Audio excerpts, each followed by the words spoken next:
উৎকোচলৈ দুৰ্নীতি নিবাৰক শাখাৰ জালত পৰা চৰকাৰী লাটমণ্ডল পুনৰ ঢিঙলৈ ৰদবদল কৰাৰ তালিকা প্ৰকাশ।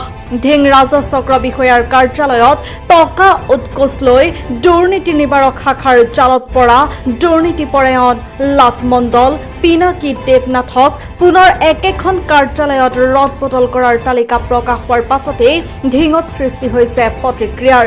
উল্লেখ্য যে 2023 চনৰ 23 মাৰ্চ তাৰিখে এইজন দুৰ্নীতিপৰায়ণ মণ্ডল পিনাকী দেৱনাথে মাত্ৰ 4,000 টকা উৎকোচ লৈ দুৰ্নীতি নিবাৰক শাখাৰ জালত পৰি হাত দাঙিছিল। কিন্তু ইতিমধ্যে নগাঁও জিলা আয়ুক্তই একেদিনাই 146 গৰাকীকৈ লাটমণ্ডলক ৰদবদল কৰে। তাৰ সমান্তৰালকৈ ঢিং ৰাজহ চক্ৰ বিষয়া কাৰ্যালয়ৰ সকলো লাটমণ্ডলক ৰদবদল কৰে। আৰু এই ৰদবদল প্ৰক্ৰিয়াৰ মাজতে এটা সময়ত ঢিঙত উৎকোচ লৈ দুৰ্নীতি নিবাৰক শাখাৰ জালত পৰা লাটমণ্ডল পিনাকী দেৱনাথক পুনৰ ঢিং চক্ৰ বিষয়াৰ কাৰ্যালয়লৈ বদলি কৰাৰ খবৰ পাই আচৰিত হৈ পৰিছে ঢিঙৰ সচেতন মহল। ৰাইজে এই কথা জানিব পাৰি লগে লগে নগাঁও জিলা আয়ুক্তৰ ওচৰত পিনাকী দেৱনাথৰ বিৰুদ্ধে দাখিল কৰিছে অভিযোগ। পিনাকী দেৱনাথৰ দৰে এনে দুৰ্নীতিপৰায়ণ লাটমণ্ডলক পুনৰবাৰ একেখন কাৰ্যালয়ত নিযুক্তি নিদিবলৈ নগাঁও জিলা আয়ুক্তক দাবী জনায়। এই ক্ষেত্ৰত নগাঁও জিলা আয়ুক্তগৰাকীয়ে কি পদক্ষেপ গ্ৰহণ কৰে সেয়া সময়তহে হ'ব লক্ষণীয় বিষয়। আপোনালোকে চাই আছে ND 365। 23 তাৰিখ আছিলে 2023 চন আছিলে। তেতিয়া CM ভিজিলেন্সত মই যোগাযোগ কৰিলোঁ। মোৰ 281 নং দাগৰ এটা মাটিৰ নামজাৰি কৰিবলগীয়া আছিলে। তেতিয়া আপোনাৰ পিনাকী দেৱনাথৰ ওচৰত গৈছিলোঁ, লাটমণ্ডল হয়। তেখেতে মোক 4,000 টকা ডিমাণ্ড কৰিছিলে। সেই টকাটো দিয়াৰ দিনা মই বুধবাৰ হয় কিজানি, সেইদিনা বুধবাৰে আছিলে, পাহৰিছোঁ।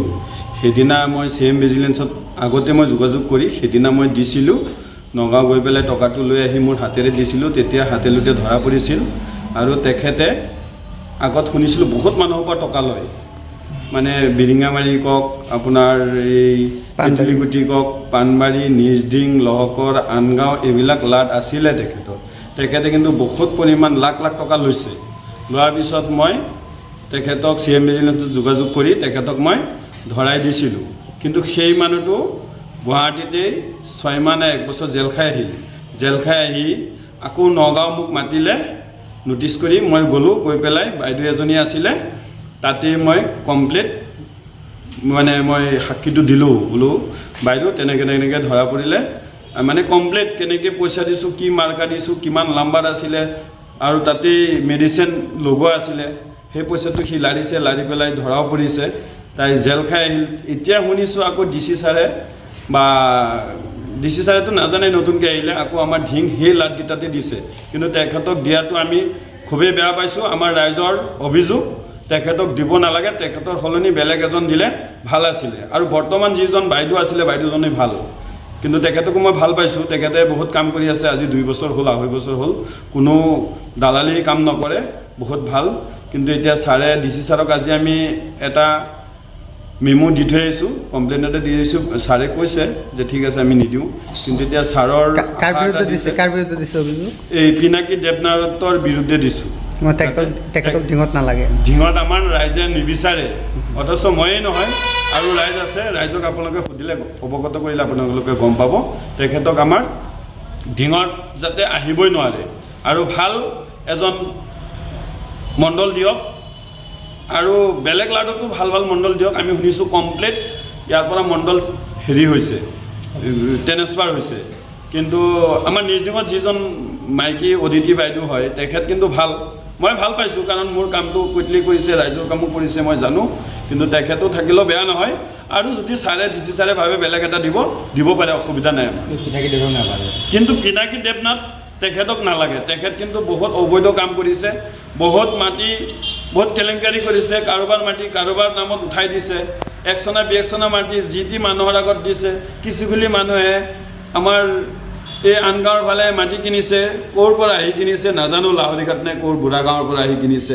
কিন্তু তেখেতসকলকো তেখেতে পইচা উৎকোচ লৈ পেলাই নামজাৰি কৰি দিম বুলি ভাবিছিলে। তেতিয়া সেই মুহূৰ্তত মই শুনি পেলাই বসুন্ধৰা অনত ধৰাই দিম বুলি ভাবিছিলে, কিন্তু মই গম পালাই তেখেতক ধৰাই দিলোঁ। আৰু জেল হাজত খাই আহিল কাৰণ তেখেত পইচাখোৰ পইচা পালে যি টি মানুহৰ নাম কাৰোবাৰ মাটি কাৰোবাৰ নামত উঠাই দিয়ে পইচাৰ বিনিময়ত এনেকুৱা কোনো দৰকাৰ নাই এনেকুৱা মানুহ আমাৰ ঢিঙত দৰকাৰ নাই আমাৰ ঢিঙৰ বহুত ক্ষতি হ'ব কাৰণ ঢিঙত আমাৰ ঢিং এৰিয়াটোত বাহিৰৰ মানুহ আহি পেলাই ইয়াত মাটি এছাম দালালক ঘুষ দি পেলাই মাটি লৈ আছে কিন্তু আমি স্থানীয় মানুহৰ অসুবিধা হৈ আছে সেইখিনি অসুবিধা যাতে আমাৰ নহয় বাহিৰৰ মানুহে জেগা নিদিওঁ কিন্তু পিনাকী দেৱনাথৰ নিচিনা মানুহ আহিলে ইয়াত আমাৰ বাহিৰৰ মানুহে সংস্থাপন পাব মাটি নামদাৰি কৰি দিব কিন্তু তেনেকুৱা মানুহ আমাৰ তেনেকুৱা মণ্ডল নালাগে আমাৰ ভাল এটা মণ্ডল লাগে আমাৰ লোকেল মানুহ লোকেল মাটি কিনিব লাগে তেনেকুৱা মানুহ আমাৰ লাগে আমি এই কথাটো গম পাই এদল ঢিংবাসী ৰাইজ গৈ আমি উপায়ুক্ত মহোদয়ক জনালোঁ কিন্তু মুখ্যমন্ত্ৰী মহোদয়ে যিখিনি কথা কৈছে তেওঁক সহায় লাগে জনসাধাৰণৰ সহায় লাগে কিন্তু আজি উপায়ুক্ত মহোদয়ে সহায় নিবিচাৰিলে যে মোৰ নিচিনা ব্যক্তিয়ে যিখিনি কাম কৰিছে যে অন্য কোনোবাই কৰিছে নেকি কওক